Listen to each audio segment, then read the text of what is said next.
Hi, I'm advocate Jomol Arun. Welcome back to my channel. നിങ്ങളൊരു നിയമവിദ്യാർത്ഥിയാണോ?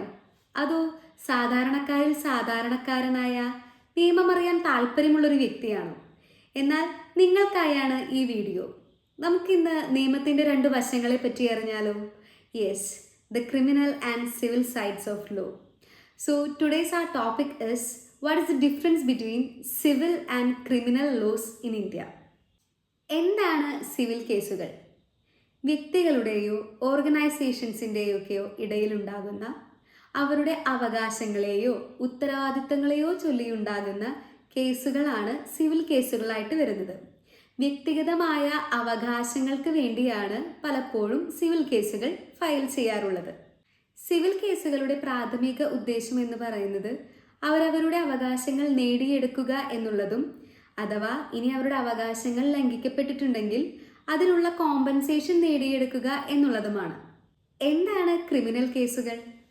സമൂഹത്തോടും മുഴുവനോടുമുള്ള കുറ്റങ്ങളാണ് criminal കേസുകളായി മാറുന്നത്. ഇതിൻ്റെ പ്രധാന ലക്ഷ്യം എന്ന് പറയുന്നത് നിയമവും സമാധാനവും നിലനിർത്തുക. എങ്ങനെ കുറ്റവാളിയെ ശിക്ഷിച്ചുകൊണ്ട് നിയമവും സമാധാനവും നിലനിർത്തുക. സിവിൽ കേസുകൾക്കും ക്രിമിനൽ കേസുകൾക്കും വ്യത്യസ്തങ്ങളായ നിയമങ്ങളാണ് ബാധകമായിട്ടുള്ളത്. സിവിൽ കേസുകൾക്ക് ബാധകമായി വരുന്ന നിയമങ്ങളിൽ പെടുന്നവയാണ് transfer of property act, Indian contract act, CPC അതായത് സിവിൽ പ്രൊസീജിയർ കോഡ് തുടങ്ങിയ നിയമങ്ങൾ. എന്നാൽ ക്രിമിനൽ കേസുകൾക്ക് ബാധകമായി വരുന്ന നിയമങ്ങളിൽ പെടുന്നവയാണ് ഭാരതീയ ന്യായ സംഹിത, ഭാരതീയ നാഗരിക് സുരക്ഷാ സംഹിത തുടങ്ങിയ നിയമങ്ങൾ. സിവിൽ കേസുകൾ ഫയൽ ചെയ്യുന്നത് ആരുടെ അവകാശമാണോ ലംഘിക്കപ്പെട്ടത് അവരാണ് സിവിൽ കേസുകൾ ഫയൽ ചെയ്യുന്നത്. സിവിൽ കേസുകളിൽ കേസ് ഫയൽ ചെയ്യുന്ന വ്യക്തിയെ നമ്മൾ പ്ലെയിൻറ്റിഫ് എന്നാണ് വിളിക്കുന്നത്. ആർക്കെതിരെയാണോ സിവിൽ കേസുകൾ ഫയൽ ചെയ്യുന്നത് അയാളെ നമ്മൾ വിളിക്കുന്നത് ഡിഫൻഡന്റ് എന്നാണ്. ക്രിമിനൽ കേസുകളിൽ നമ്മുടെ സ്റ്റേറ്റ് അതായത് നമ്മുടെ ഗവൺമെന്റ് ആണ് കേസ് പ്രോസിക്യൂട്ട് ചെയ്യുന്നത്. കേസ് ഇനീഷ്യേറ്റ് ചെയ്യുന്നത് യൂഷ്വലി പോലീസാണ്. ആർക്കെതിരെയാണോ കേസ് ചാർജ് ചെയ്തിരിക്കുന്നത് ആ വ്യക്തിയെ അക്യൂസ്ഡ് എന്നാണ് പറയുന്നത്.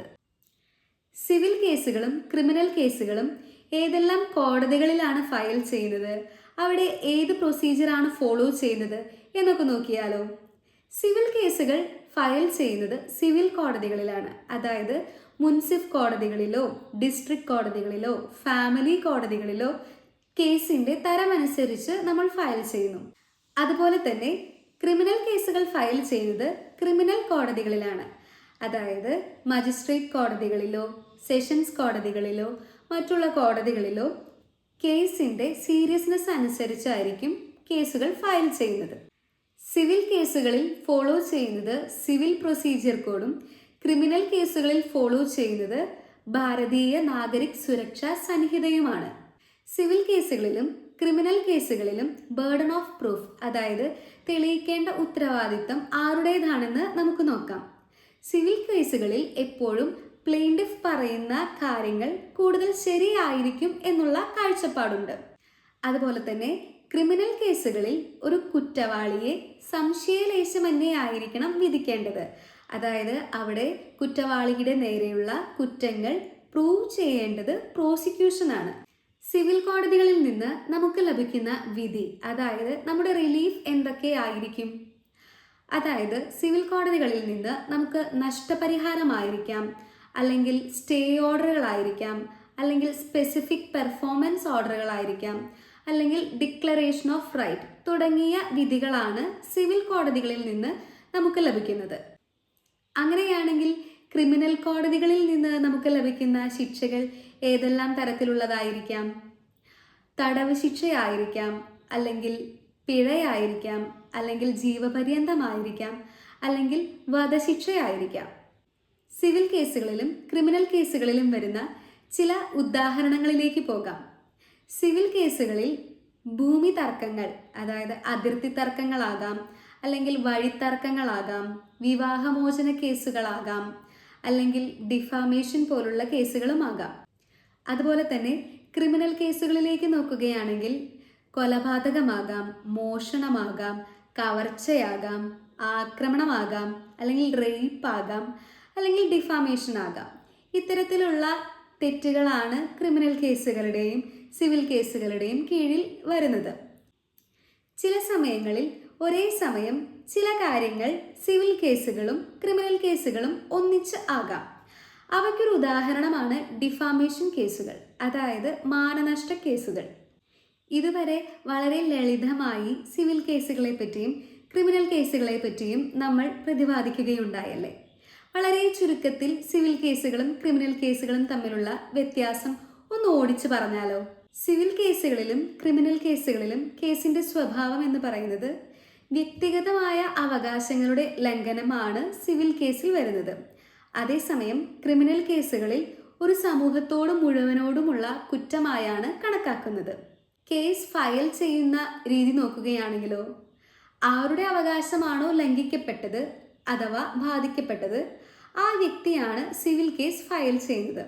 ക്രിമിനൽ കേസ് ഫയൽ ചെയ്യുന്നത് സർക്കാരോ പോലീസോ ആണ്.